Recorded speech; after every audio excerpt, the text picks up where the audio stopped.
Hello दोस्तों, quick ice में आपका स्वागत है। 69 बीपीएससी का पेपर 30 सितंबर को है और हमारे चैनल द्वारा इंडियन इकोनॉमी की क्लास की शुरुआत कर दी गई है। आज ये दूसरी क्लास है और हम लोग आज राष्ट्रीय आय नेशनल इनकम के बारे में जानेंगे। राष्ट्रीय आय निकाली कैसे जाती है, राष्ट्रीय आय कौन निकालता है, राष्ट्रीय आय से जुड़े हुए जितने भी क्वेश्चन बन सकते हैं उनका डिस्कशन हम लोग आज इस वीडियो में करेंगे। ठीक है, शुरू करते हैं। अगर आपसे पूछा जाए राष्ट्रीय आय की अगर परिभाषा अगर आपसे पूछी जाए, बहुत सिंपल परिभाषा है कि एक वित्तीय वर्ष में, वित्तीय वर्ष जो होता है वो 1 अप्रैल से लेकर 30 मार्च तक होता है। तो एक वित्तीय वर्ष मतलब एक वर्ष में किसी देश द्वारा उत्पादित वस्तुओं और सेवाओं के मौद्रिक मूल्य का कुल योग राष्ट्रीय आय कहलाता है। तो राष्ट्रीय आय में वस्तुओं की भी गणना की जाती है और सेवाओं की भी गणना की जाती है और जो उसका पूरा मूल्य होता है, योग्य होता है, उसी को हम राष्ट्रीय आय कहते हैं, वो भी केवल एक वर्ष में। तो राष्ट्रीय आय केवल एक वर्ष की निकाली जाती है जिसमें वस्तुएं भी शामिल होती हैं और सेवाएं भी शामिल की जाती हैं। अब कभी कभी एग्जाम में ये पूछ देता है कि राष्ट्रीय आय में किसे शामिल नहीं किया जाता है, तो ये हमें जानना बहुत जरूरी, क्योंकि आजकल क्या है क्वेश्चन बड़े डीप जाकर के डीप में पूछे जाते हैं और इकोनॉमिक्स के क्वेश्चन इसीलिए पकड़ में नहीं आते हैं।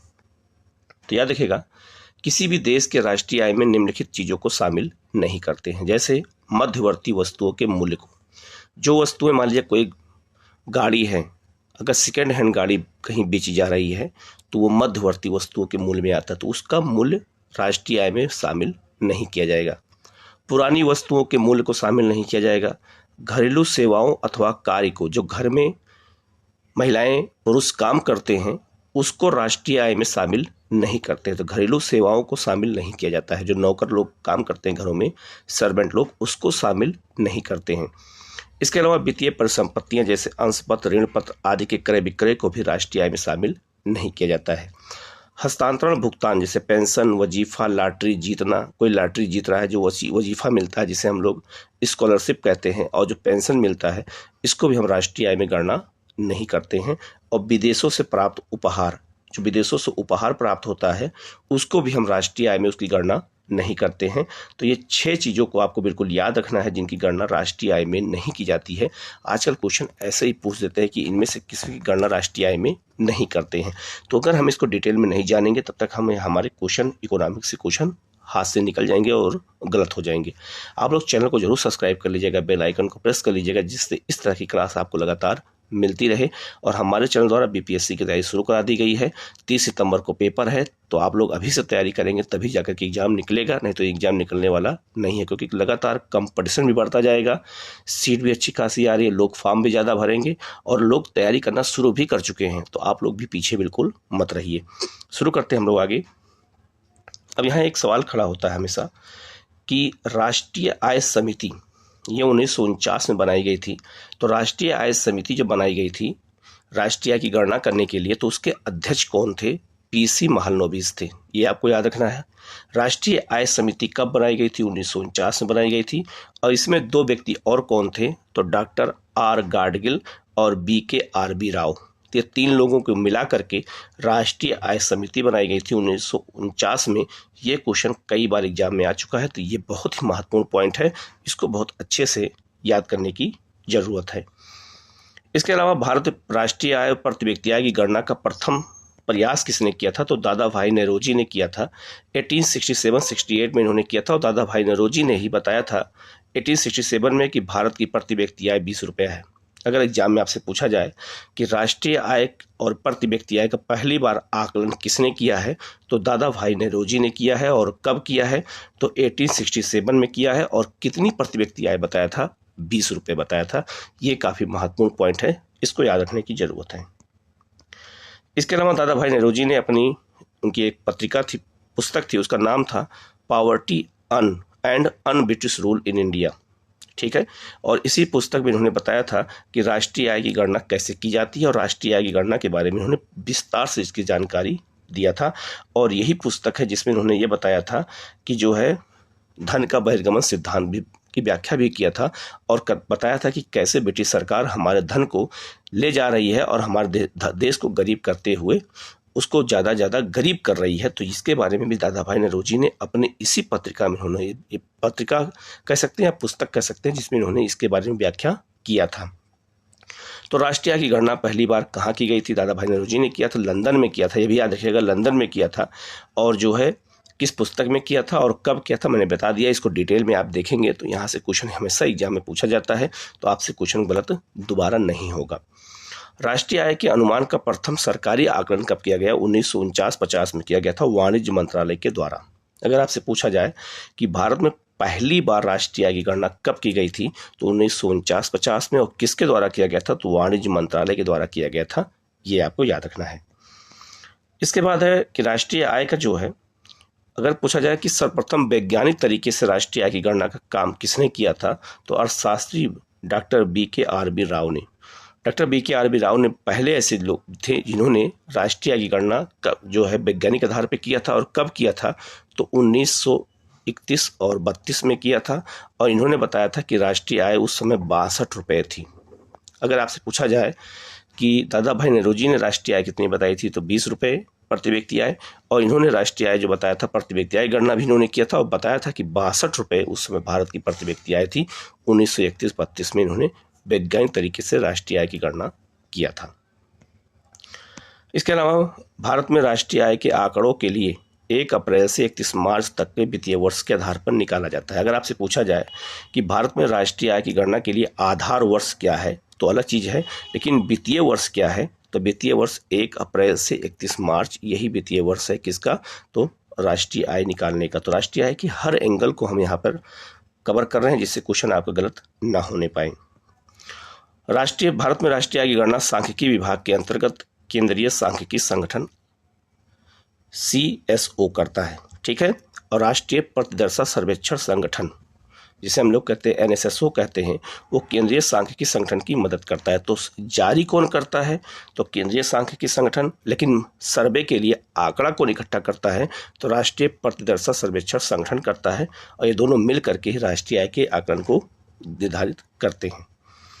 इसके बाद अगर बात किया जाए कि राष्ट्रीय आय कितने प्रकार से निकाली जा सकती है, तो एक अर्थव्यवस्था में उत्पादित वस्तुओं सेवाओं के राष्ट्रीय आय की गणना 3 विधियों से की जाती है। तो 3 विधियों से राष्ट्रीय आय निकाली जाती है। पहला है आय विधि, इनकम मेथड से, दूसरा है व्यय विधि, एक्सपेंडिचर मेथड से, और तीसरा है उत्पाद मूल्य वर्धित विधि, वैल्यू एडेड टैक्स मेथड से। ये 3 तरीके से राष्ट्रीय आय हमारे देश में निकाली जाती है। यही 3 आपको याद रखना है, इसको रट लेना है अच्छे से, क्योंकि एग्जाम में ऐसे ही क्वेश्चन आपसे एग्जाम में पूछे जाएंगे। इसके बाद है राष्ट्रीय आय के जो है राष्ट्र की जनसंख्या से विभाजित करने पर क्या प्राप्त होता है? अगर आपसे पूछा जाए तो प्रति व्यक्ति आय। प्रति व्यक्ति आय कब प्राप्त होती है? जब राष्ट्रीय आय को देश की जनसंख्या से भाग दिया जाता है, तो उससे जो है प्रति व्यक्ति आय प्राप्त होती है। अब हम बात ये करते हैं कि राष्ट्रीय आय निकाली कैसे जाती है। तो राष्ट्रीय आय 2 आधार पर निकाली जाती है, एक चालू आधार पर और एक चालू कीमत पर, और एक स्थिर कीमत पर राष्ट्रीय आय का आकलन किया जाता है। तो चालू कीमत पर जो राष्ट्रीय आय होती है, जब राष्ट्रीय आय को प्रचलित बाजार मूल्यों पर मापा जाता है। बाजार मूल्य का मतलब ये हो गया कि वर्तमान में जो बाजार में वस्तुओं के मूल्य हैं, दाम हैं, उन पर अगर निकाला जाए राष्ट्रीय आय, तो उसे हम चालू कीमत कहते हैं, और उसे चालू कीमत पर राष्ट्रीय आय कहते हैं, ठीक है। और इसे राष्ट्रीय आय को मौद्रिक आय भी कहा जाता है, क्योंकि मुद्रा से तौला जाता है। तो वर्तमान कीमत पे, जैसे मान लीजिए आज मोबाइल का कीमत 10,000 रुपये है, तो उस आधार पर जो बाजार में कीमत है, उस आधार पर राष्ट्रीय आय निकाली जाएगी, तो उसे हम चालू कीमत पे कहते हैं। लेकिन स्थिर कीमत क्या होती है? स्थिर कीमत जो होती है वो एक स्थिर मतलब कि वो बनी हुई है, उस मूल्य में ज़्यादा उतार चढ़ाव नहीं होता है। तो स्थिर कीमतों पर राष्ट्रीय आय से अभिप्राय एक लेखा वर्ष का मतलब हो गया वही वित्तीय वर्ष में के दौरान एक राष्ट्र के सामान्य नागरिकों द्वारा उत्पादित समस्त अंतिम वस्तुओं और मूल्यों के मौद्रिक मूल्य को इसमें मापा जाता है।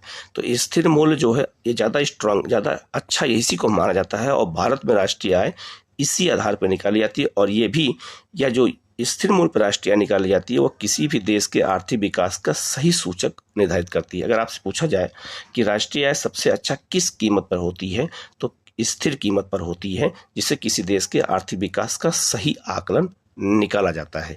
और ये इसके लिए एक आधार वर्ष होता है। और राष्ट्रीय आय का आधार वर्ष क्या है इस समय वर्तमान में अगर पूछा जाए, तो 11-12 यही जो है आधार वर्ष है वर्तमान में राष्ट्रीय आय को निकालने का। तो ये आपको याद रखना है, यही आपसे एग्जाम में पूछा जाएगा। इसके बाद यहाँ एक और कॉन्सेप्ट हमें याद रखना है कि राष्ट्रीय आय से जुड़ा होता है हिंदू वृद्धि दर क्या है।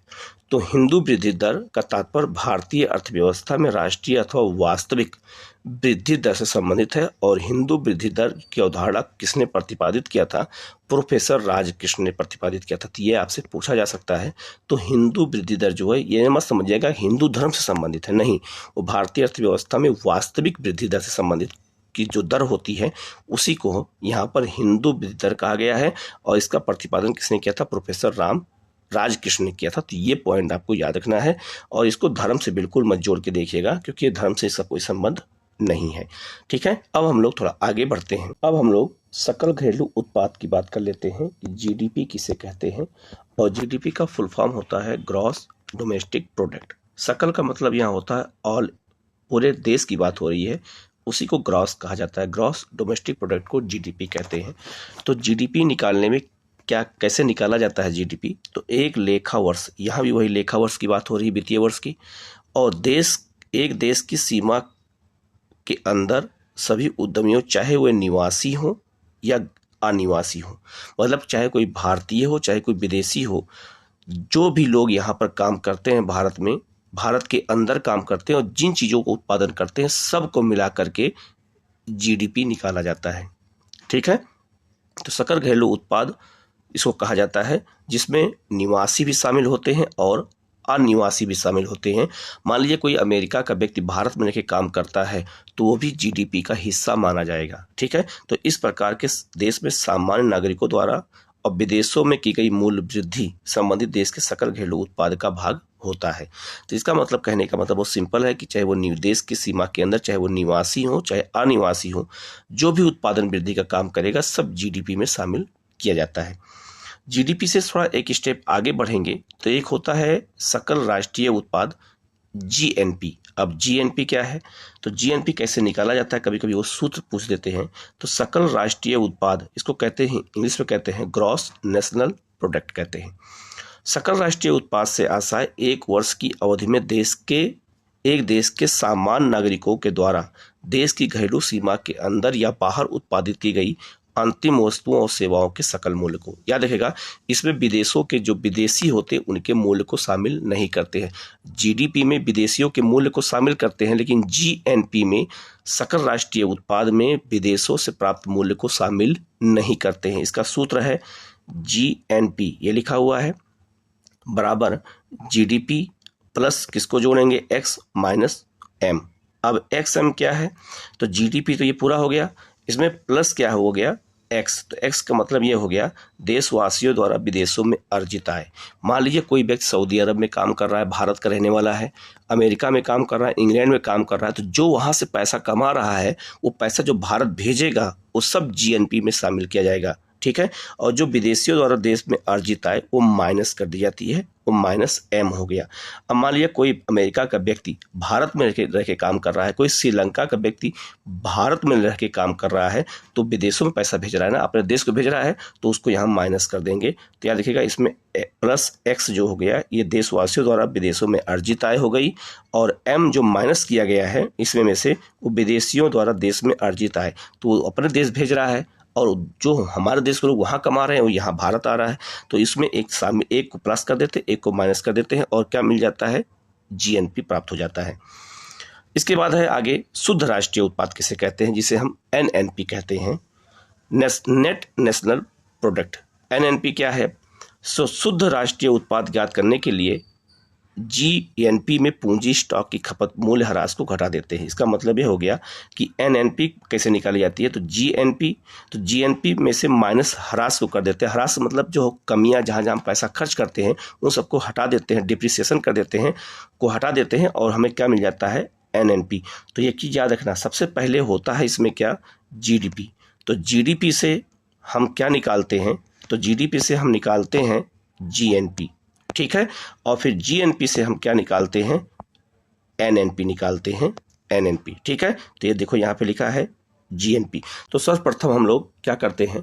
तो जीडीपी, ठीक है, तो जीडीपी से हम लोग क्या निकालते हैं, जीएनपी, और जीएनपी से क्या निकालते हैं, एनएनपी।